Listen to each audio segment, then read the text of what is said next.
Bonjour à tous.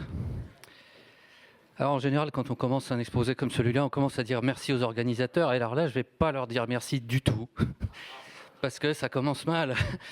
Parce que moi, je viens avec ma feuille tout content, je vais leur raconter plein de choses, ça va être super, ils vont m'admirer et tout. Et puis, c'est Chantal qui commence, et elle commence à raconter la moitié de ce que j'avais préparé. Donc je barre pendant que je barre. Puis ça continue après, quand c'est Bertrand qui parle. Pareil, il me pique toutes mes punchlines. Et ça même continue après, parce qu'il y a Madame après qui a commencé à parler d'un truc que je me réjouissais de pouvoir dire, et que ça a compliqué les choses, parce que donc tout est défloré, on est mal parti. La pédagogie, c'est la base de la radio. Oui, voilà, enseigner, c'est répéter. Donc, alors malgré tout, donc j'ai dû chercher un petit peu comment me démarquer, quoi. Alors je vais quand même avoir l'avantage de parler après, de pouvoir me poser en personne qui va pouvoir faire la synthèse, quoi. Hein. C'est quand même bien. Et je dirais que Chantal Delsol a parlé de l'aspect religieux de l'écologisme. Enfin, je préfère dire écologisme qu'écologie, moi. Effectivement, il faut faire attention aux mots, parce que je crois que c'est Marx qui disait, si vous leur faites avaler le mot, ils avaleront la chose. Donc il faut se méfier des mots quand même. Donc elle a parlé de l'aspect religieux, et toi, Bertrand, tu as plus parlé de l'aspect mystique. Et les deux sont importants. Tu as évoqué ça, et c'est effectivement important. La conversion mystique, Jean-Jacques Rousseau dans En forêt d'Ermenonville, c'est merveilleux, le retour à la nature. Et moi, je vais parler plutôt du côté mythologique. Donc les trois sont tout à fait complémentaires, c'est trois regards distincts, et qui ont tous les trois leur intérêt, je pense. Alors, pour commencer... je vais parler 2 minutes de ce que c'est que la science. Alors évidemment, en 2 minutes, on ne peut pas dire ce que c'est que la science. Et en fait, il faut surtout dire, je crois, ce que ça n'est pas. C'est plus sûr. Parce que dire que ce que c'est quelque chose, c'est toujours compliqué. Mais par contre, on peut plus facilement exclure.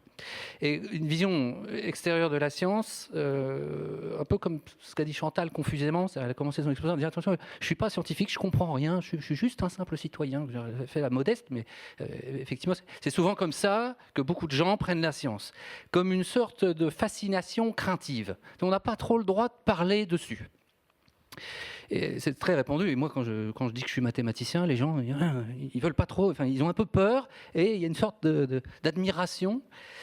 Et ce qui fait que les scientifiques peuvent être amenés à se considérer non pas comme les dépositaires de la science, ceux qu'ils sont, les dépositaires du savoir, ceux qui savent, mais comme les propriétaires. La science, c'est à nous. Puisque vous n'en voulez pas, vous avez peur un peu, c'est à nous. Et donc, c'est nous qui allons faire les choses. Et vous autres, simples mortels, simples citoyens, eh bien, non seulement vous n'y connaissez rien, mais vous devez faire allégeance. Vous ne devez pas aller voir ce qu'il y a dedans. Ne nous posez pas trop de questions. Alors, les seules questions que vous vous posez, c'est pour mieux comprendre à quel point on est génial, mais pas du tout pour contester tel et tel point. On n'a pas le droit, parce que c'est nous les scientifiques, c'est nous les sachants, une fois pour toutes. Et ça, c'est évidemment un dévoiement.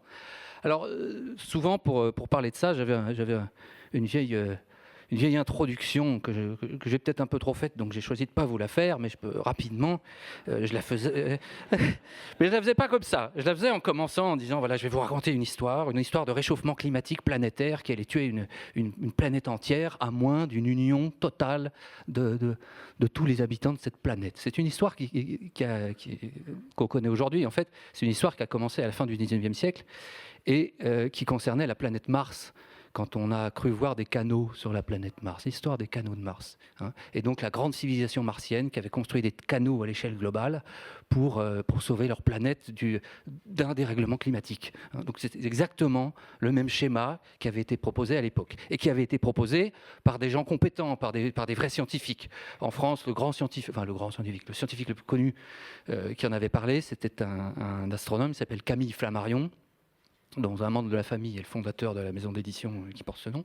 Et Camille Flammarion, c'était un petit peu l'équivalent de Hubert Reeves qu'on a eu en France. C'est un astronome qui savait très bien vulgariser, un très bon auteur, une sorte de Victor Hugo de la vulgarisation de l'astronomie. Il y a un souffle énorme. On peut lire encore, j'ai fait lire à ma fille de 13 ans des passages de Flammarion, et enchanté, c'est vraiment du Jules Verne, si vous voulez.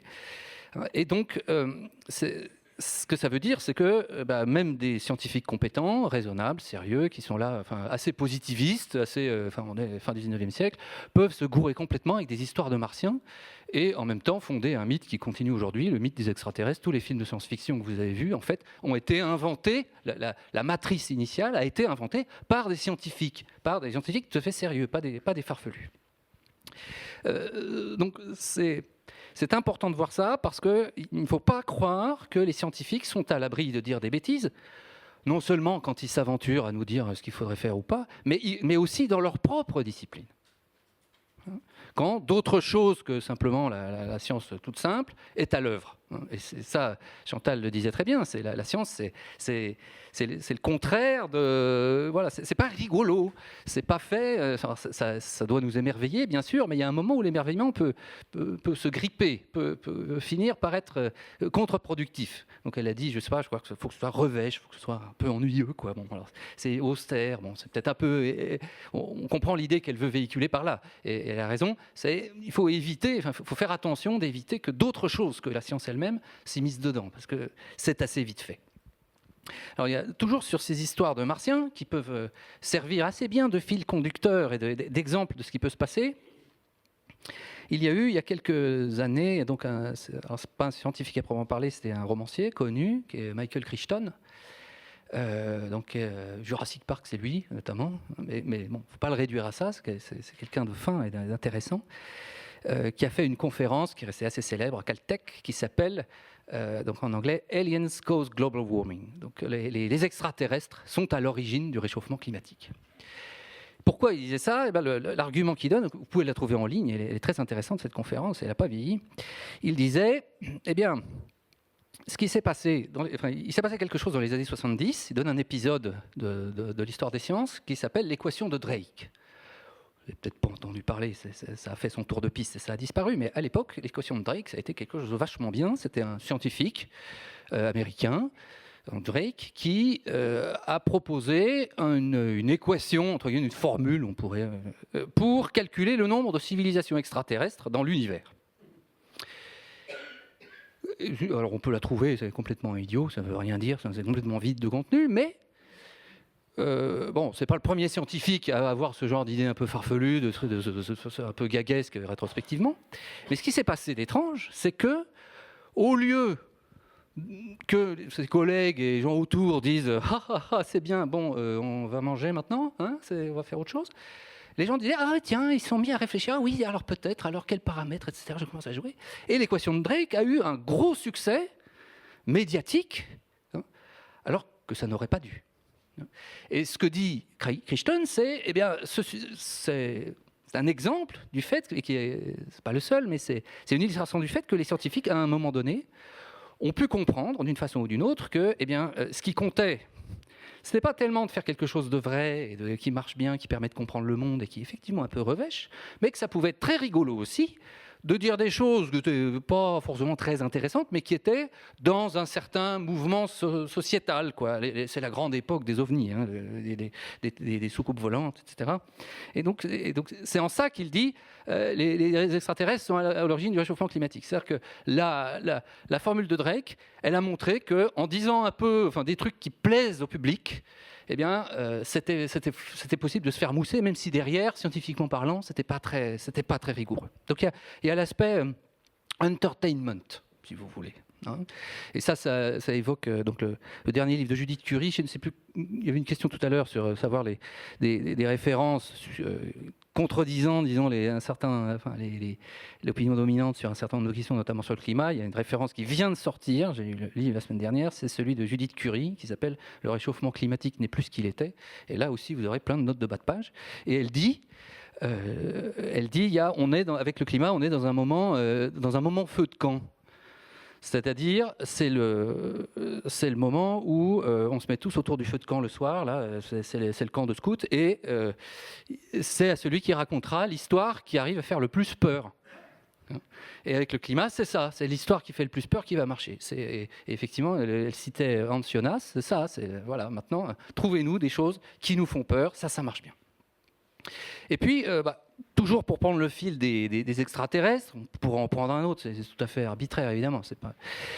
plus récemment, vous avez eu l'exemple d'un article, donc c'était il y a une petite dizaine d'années maintenant, pareil, qui a fait un petit tour de piste et qui a disparu, qui est paru dans une vraie revue scientifique qui s'appelle Acta Astronautica, où les auteurs disaient, ils se posaient la question de comment les extraterrestres réagiraient. Voilà, ils ont leur soucoupe, ils arrivent, ils voient comment on est, et ils se posent la question, qu'est-ce qu'on fait avec ces gars-là qui sont sur la planète Terre? Et donc, ils envisagent tout à fait sérieusement. On est dans une revue scientifique, qui a été revue par les pairs et tout. Hein. Et donc, ils se disent, bah oui, ils peuvent regarder ce qu'on fait. Et puis, il y a un risque. Hein. Il y a un vrai risque. Parce que ils vont voir ce qu'on est en train de faire avec le climat. Et ils vont se dire, attendez, mais c'est une espèce horrible. On ne peut pas laisser ça. Il faut passer l'insecticide, là. Et donc, il y a une vraie menace. Hein. S'il y a des extraterrestres qui nous voient, il y a une probabilité réelle. Donc, évidemment, ils font ça, ils trouvent les mots scientifiques qu'il faut, ils vont mettre des statistiques, des probabilités, des niveaux de confiance, à l'idée qu'ils vont peut-être nous balancer quelque chose à la figure pour nous faire disparaître. Voilà. Et ça a été relayé, je ne sais plus si c'est le Guardian ou le New York Times qui a relayé ça le plus sérieusement possible, hein, le plus sérieusement du monde. Et là, donc, il y a le côté entertainment, bien sûr, donc ça, c'est la guerre des étoiles, quoi. Mais il y a aussi le côté moral. Hein. C'est les extraterrestres, ils viennent, ils nous jugent, hein, et ils nous condamnent parce que c'est une sorte de Dieu tout-puissant, hein, qui vont faire ce qu'il faut pour se débarrasser de nous. Donc ça, c'est quelque chose d'assez récent, d'assez moderne, hein, et on dirait postmoderne même. C'est-à-dire qu'on voit que ça met sur la piste du fait que la science, ou une partie de la science, tout ce qui gravite autour de la question de l'écologie, du climat, du climat et plus généralement de l'écologie, est une forme de science pathologique. Tout ne va pas bien. Il y a vraiment clairement des symptômes qui montrent que les choses ne se passent pas comme il faut.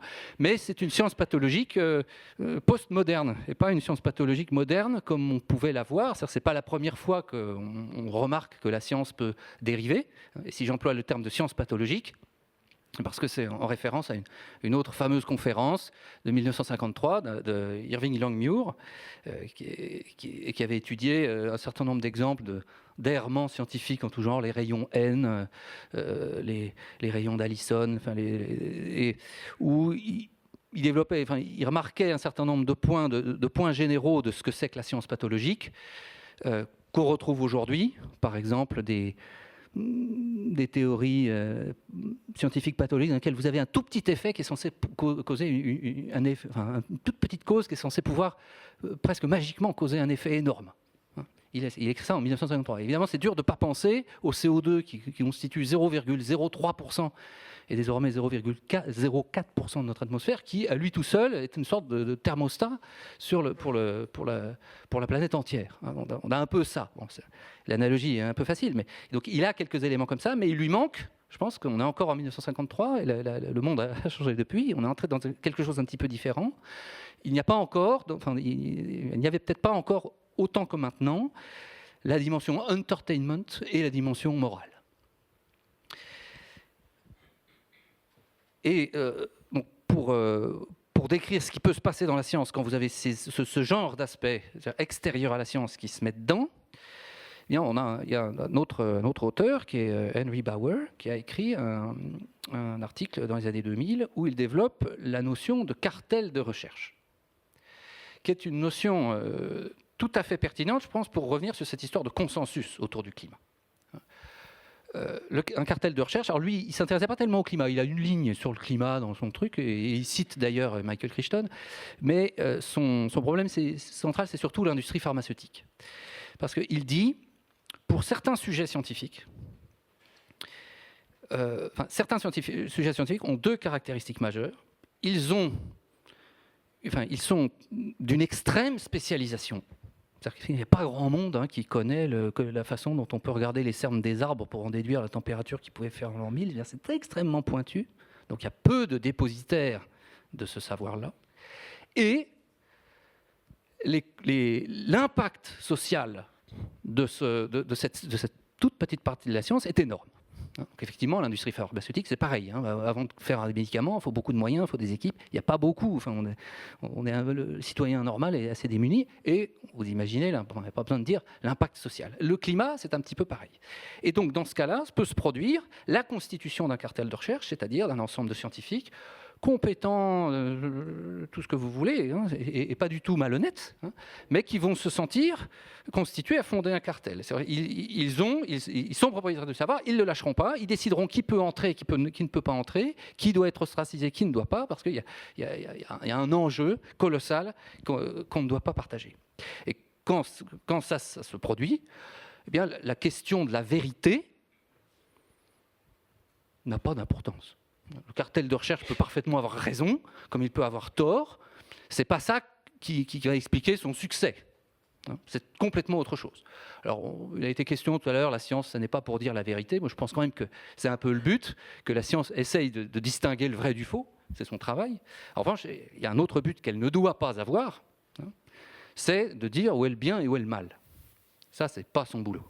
Laissons-le à ceux qui sont ici de l'Académie des sciences morales et politiques peut-être, mais la science ne doit surtout pas essayer de dire où est le bien et où est le mal. Alors, pour le côté entertainment, donc je vais devoir changer un peu ce que j'avais prévu, parce que comme ils m'ont tout bouffé. Donc, avec le récit. Le récit qu'on a, donc le récit scientifique qui a pris dans la société et dans le débat public, donc j'ai dit il y a un côté entertainment, show, quoi, voilà. Et c'est une franchise qui peut être résumée de la façon suivante. Donc je vais vous lire un petit extrait d'un appel qui a été lancé par plusieurs centaines de scientifiques, je ne sais plus le nombre exact, qui a été relayé par le courrier de l'UNESCO.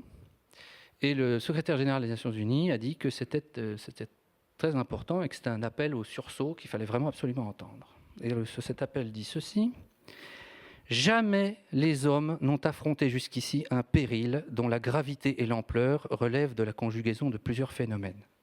Chacun d'eux suffirait déjà à lui seul à créer des problèmes insolubles. Tous à la fois, il signifie que les souffrances humaines vont terriblement s'aggraver dans un proche avenir et que toute vie s'éteigne ou risque de s'éteindre sur la planète.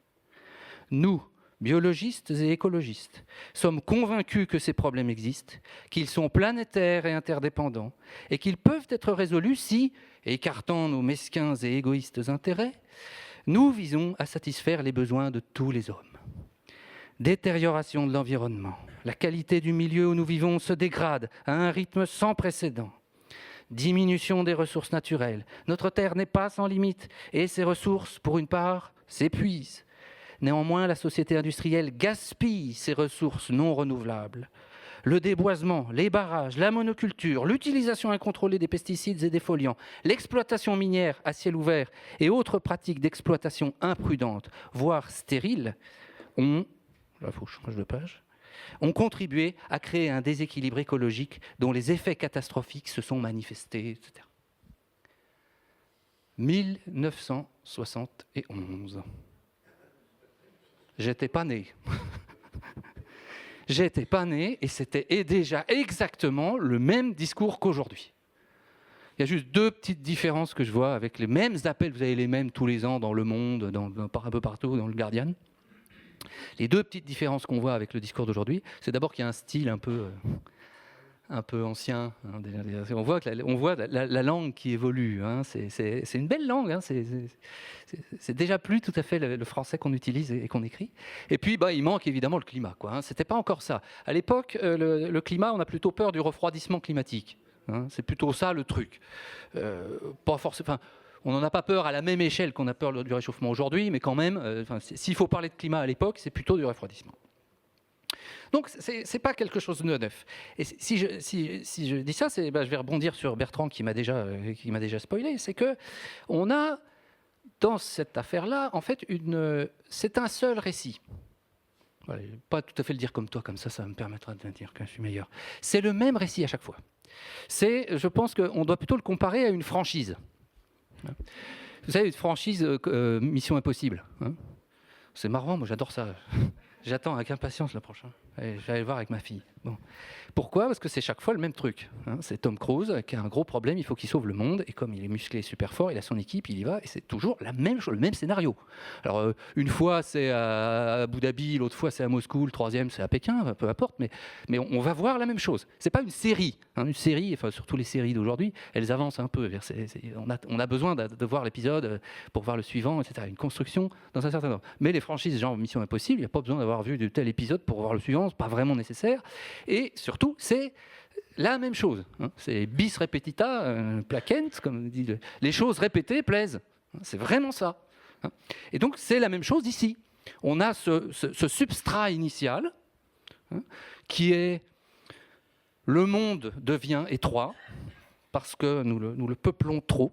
Il n'est pas seulement fini comme avant, il n'est plus infini comme au XIXe siècle avec les grandes explorations comme tu en parlais. Il est fini, étroit. C'est à partir des années 70, c'est du message de Menton, c'est les premières images de la Terre vue de la Lune. Donc on se dit, tiens, ça a l'air tout petit sur la photo. Enfin, c'est comme les enfants, vous savez, qui font la tour Eiffel, crac, crac, elle est toute petite. Bon, on voit un objet vu de loin, on est loin, donc effectivement l'objet est petit. C'est juste ça n'a aucune raison de servir de symbole de quoi que ce soit. Mais en l'occurrence, apparemment, les temps étaient mûrs pour créer cette crainte d'un monde étroit. Et donc, la franchise est lancée, ça y est, on a le schéma général, le scénario général, qui sera le même à chaque fois. Donc, on a la pollution, les toxiques qui vont tuer toute la planète. Ça, c'est Rachel Carson, les printemps silencieux.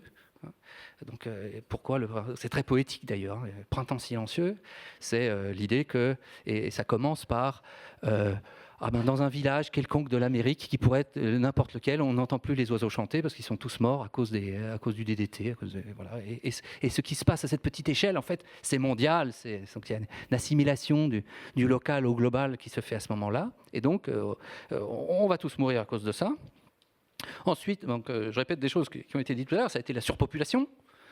Donc là, gros truc à partir des fin des années 60, Paul Ehrlich, la bombe P, pas besoin d'insister. On a eu l'épuisement des ressources.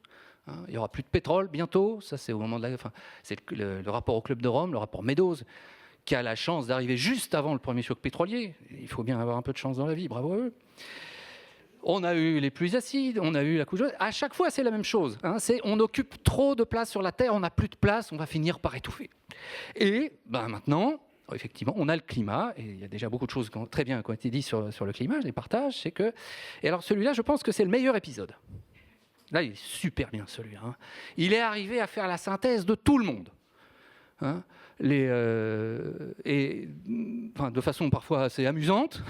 C'est-à-dire que la feuille des arbres qui jaunit pas comme l'année dernière, c'est à cause du réchauffement climatique. Tout et n'importe quoi.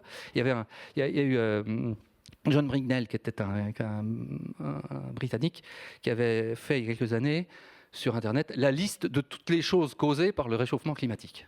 Et il y avait toute une liste avec tous les liens. Et puis donc, ça pouvait être une chose et son contraire, évidemment. Et il a fini par arrêter parce qu'il a dit, au départ, je pensais que j'arriverais à faire une liste assez complète, mais non, tous les jours, il y en a et c'est plus possible. J'arrive plus à suivre tout ce qui peut arriver. Les animaux vont devenir plus petits, à moins qu'ils deviennent plus gros, les chats vont perdre leur poil, tout et n'importe quoi. C'est un jeu que vous pouvez faire sur votre moteur de recherche préféré, vous tapez n'importe quoi et vous mettez le mot climat et vous allez trouver un truc très sérieux qui va vous relier les deux. Donc le climat a servi de grand agrégateur universel à tout ça. Donc là on tient l'épisode indéboulonnable celui-là. Mais effectivement, il montre des signes de faiblesse. Alors c'est ce que disait tout à l'heure, madame, elle m'a dit, oui, j'ai lu votre bouquin, enfin vous ne me parliez pas, j'ai lu le bouquin, et il y a 15 ans déjà, vous disiez, c'est fini pour le climat, on voit bien que, bon, et puis je me suis trompé, parce que le climat est toujours là quand même, donc je veux effectivement me méfier un peu des annonces qui prétendent que c'est fini. Mais c'est vrai qu'il y a quand même quelques signes. À l'époque, je voulais regarder les signes scientifiques. Je vois bien tous les arguments scientifiques, c'est assez clair, ça ne se passe pas comme prévu. Donc, en bon scientifique que j'essaye d'être, je dis, si les observations ne coïncident pas, où on voit bien que c'est plus compliqué, que ça devrait se savoir, quoi, ça va vite. ça va vite savoir, puis ça va se dissiper. Et en fait, non. Pourquoi ? Parce que cette histoire de climat ne relève pas que de la science. Enfin, le fait que la science soit vraie ou pas n'est pas l'enjeu. C'est ailleurs. Et donc, pour savoir si on est à la veille d'un effondrement, il faut aussi regarder si, ailleurs que dans la science elle-même, il est en train de se passer des choses. Et un élément parmi d'autres qui...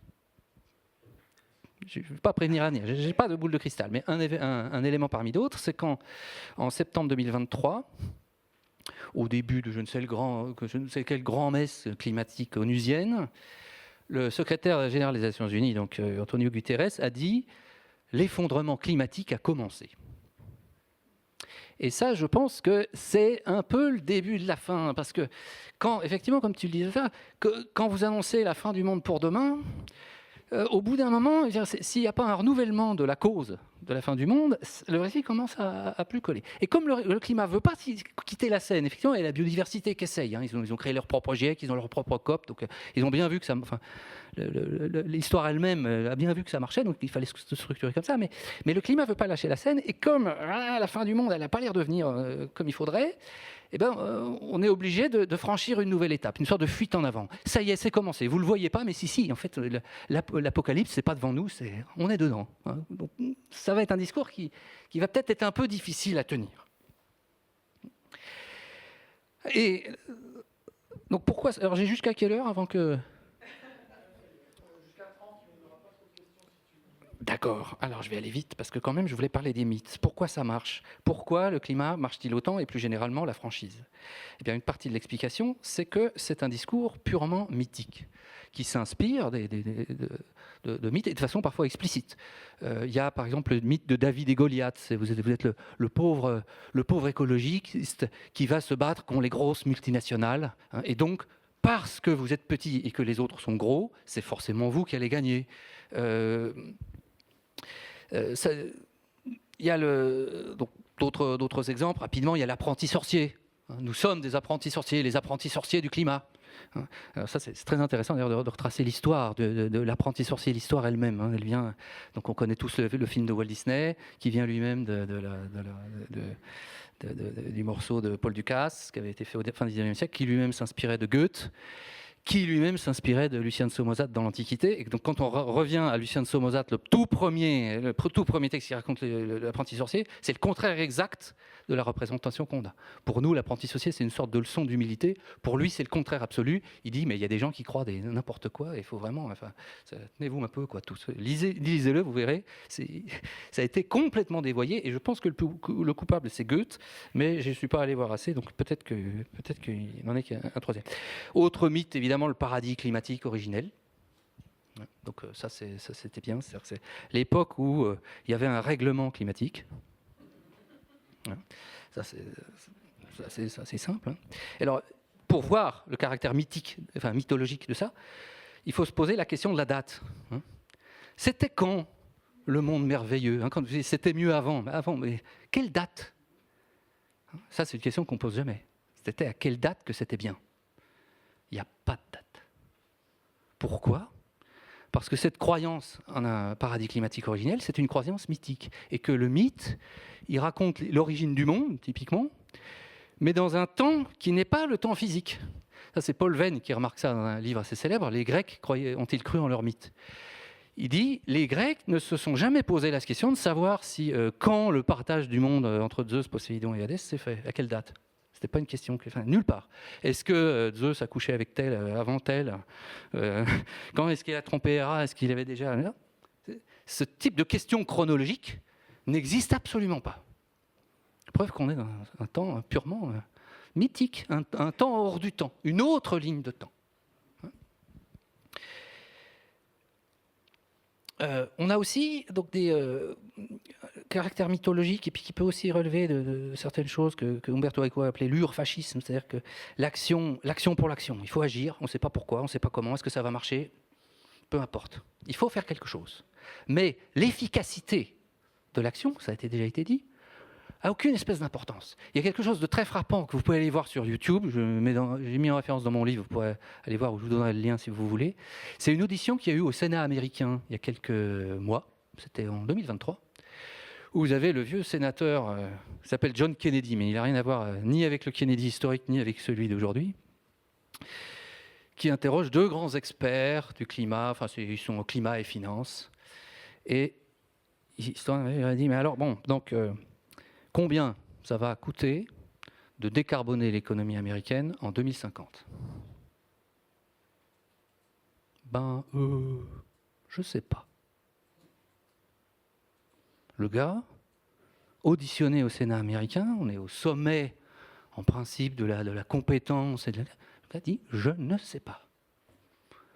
Alors, ils sont deux, il y en a un autre, le deuxième, il dit, on va dire 50 000 milliards de dollars, bon. Et question suivante, c'est vraiment le sénateur de bon sens. Il est de Louisiane, on sent le terrien. Il dit d'accord, et puis on le sent venir. Il dit, bon, alors si on dépense 50 000 milliards de dollars, qui est évidemment impossible, comparer ça au budget des États-Unis, si on dépense 50 000 milliards de dollars d'ici 2050 pour décarboner l'économie, quel va être l'effet sur les températures ? Quel réchauffement on va économiser ? Aucun des deux n'en avait la moindre idée. Aucune idée, personne ne sait. Et on rigole bien parce que c'est incroyable à quel point ils se disent voilà, ils n'en ont aucune idée. Ils veulent qu'on agisse. Le projet, c'est de dépenser 50 000 milliards de dollars et ils ne savent pas pourquoi. Parce qu'on est dans l'action pour l'action. Le but n'est pas d'agir sur le réel. Il y a aussi le fait que, en fait, pour tout ça, autre élément mythique, c'est que, et c'est aussi quelque chose qu'on trouve dans Paul Venn, dans le livre de Paul Venn, c'est le caractère partiel de la croyance. On n'y croit pas vraiment. Tout à l'heure, tu donnais l'exemple de Nicolas Hulot, qui d'un côté nous dit prenez votre vélo, et de l'autre possédait une dizaine de voitures. C'était des électriques, donc ça comptait pas. Mais alors évidemment, la tentation est de dire, en fait, t'es un gros hypocrite, quoi. Mais c'est pas obligé. Alors pour certains peut-être, j'en sais rien. Je ne veux pas juger les gens individuellement, c'est pas l'objectif. C'est pas obligé, parce que en fait, et c'est ce que remarque Paul Venn et donne d'autres exemples qui relèvent d'autres choses, on peut très bien croire quelque chose à un moment donné et quelque chose de complètement différent à un autre moment, et sans que les deux se joignent. Il donne l'exemple d'un médecin, très bon médecin qu'il connaît, et puis qui, à côté, il parle de l'homéopathie, quoi. Il dit voilà, il donne des traitements homéopathiques, et puis il croit à des trucs plus ou moins pas très sérieux. Et il sait très bien disjoindre les deux, mais il y a cette croyance partielle. À un moment donné, on va y croire quand même un petit peu, et puis tout à l'heure, en fait, on reviendra au réel. Un exemple de ça, c'est un peu plus proche, même si c'est pas tout à fait le même sujet, c'est... Vous savez, vous avez entendu parler de l'histoire de cet homme qui, pour des raisons de passeport qui ne marchaient pas, s'est retrouvé coincé pendant 20 ans, pour plusieurs années, à l'aéroport Charles de Gaulle. Il ne pouvait pas sortir parce qu'il n'avait pas le bon papier, on ne pouvait pas le ramener. Et il est resté plusieurs années. Donc c'est devenu un phénomène médiatique. Et un jour, il y a un journaliste qui est venu le voir, qui est venu l'interroger. Et il était sur son banc. Et puis au bout d'un moment, le journaliste lui dit « En fait, je vous envie un peu parce que vous avez une vie plutôt tranquille, ici une vie sans soucis. » Et réponse de l'homme, dont j'ai oublié le nom, il a dit « Mais rassurez-vous, il y a des bancs à côté, installez-vous. » Et évidemment, le journaliste a dit « Ah ben non, là, j'ai mon avion. » Est-ce qu'il était insincère quand il a dit ça ? Sûrement pas. Il y a cru. Au moment où il le dit, il y a cru. Les joies d'une vie simple, le mythe d'une vie tranquille. Puis, quand il s'agit d'arriver dans le réel, par contre, là, on se remet dans le circuit.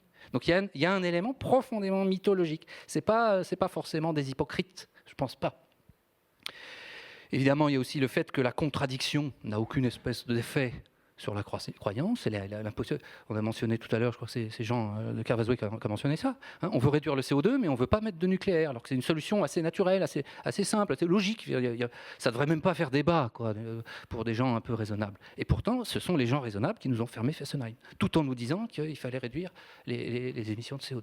Donc la contradiction n'a pas sa place dans le mythe. Enfin, ça ne pose aucun problème. Le mythe les avale, s'en fiche un peu. Et alors, quel prochain épisode ? Qu'est-ce qui va se passer ? Donc, dans la boule de cristal que je n'ai pas, je vais quand même vous dire ce qui va se passer.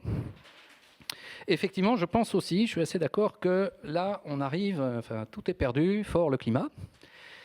le climat va sans doute s'accrocher encore plus maintenant que c'est le dernier truc qui reste, parce que tout le reste s'est effondré.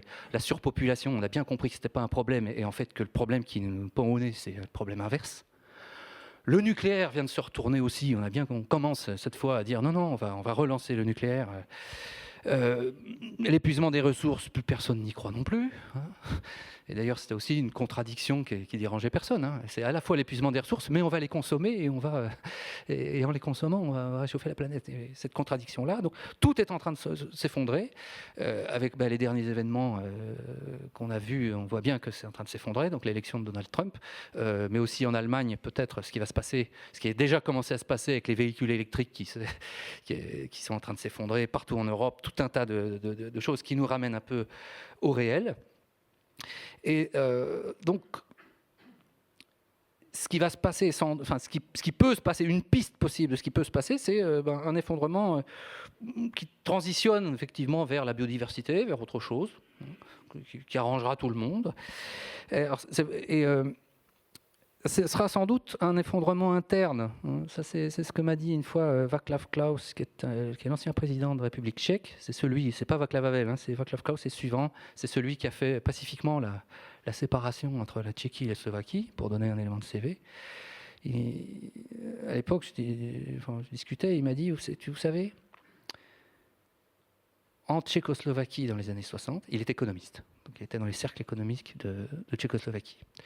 Et il me dit, mais vous savez, dans les années 60, les économistes tchécoslovaques, ils savaient déjà parfaitement que l'économie planifiée et tout, ça ne marchait pas. Et donc on se disait, nous autres économistes des années 60 en Tchécoslovaquie, c'est bon, c'est fini. Exactement comme moi dans mon premier bouquin, c'est fini. On sait, on a les arguments, tout est bon. Donc le système va s'effondrer, c'est bon, on a gagné. Mais ça a duré 30 ans. Et non seulement ça a encore duré 30 ans, mais ça n'a même pas été vaincu par autre chose. Voilà, c'est pas, personne n'a fini par se dire, il y a mieux. Ça s'est effondré de l'intérieur, c'est tout. Donc c'est peut-être à quelque chose comme ça qu'il faut s'attendre. Effectivement, que ça a duré 30 ans, ça peut durer encore 30 ans, comme tu le disais. C'est pas demain matin, c'est sans doute pas demain matin. On parle sans doute du temps long. Et toujours est-il que cette affaire-là d'écologie en général, le climat en particulier et autres, c'est venu sur la scène pour de mauvaises raisons, et il y a toutes les chances que ça parte aussi pour de mauvaises raisons. Si c'est Trump qui arrive à vaincre le truc, est-ce que c'est vraiment la façon la plus glorieuse de sortir par le haut du problème ? Bon, je ne vais pas donner mon avis, mais on peut douter, disons quand même. Et une fois, si ça arrive demain, ce ne sera pas forcément une si bonne nouvelle, parce que, en un sens, on peut dire que avoir peur du climat comme ça et se raconter des histoires au coin du feu, c'était pas mal. C'était la peur de ceux qui n'ont pas à avoir peur. Et si elle disparaît, ça veut dire qu'il y aura sans doute d'autres peurs, sans doute un peu plus réelles, hélas, qui risquent de nous arriver. Voilà. Merci beaucoup.